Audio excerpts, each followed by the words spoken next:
hiển thị phần trăm giảm giá ở trên này. Đầu tiên là chúng ta sẽ vào plus xong đó là vào cài đặt comment.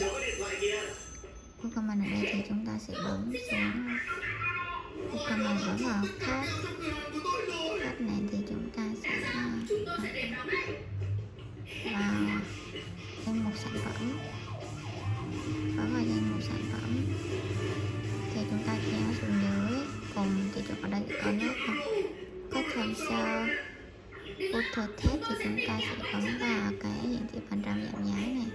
Thay vì khi nó tắt thì nó hiển thị giảm giá thì bấm vào đây hiển thị phần trăm giảm giá đó. Ok, rồi bấm xuất bản xong. Okay.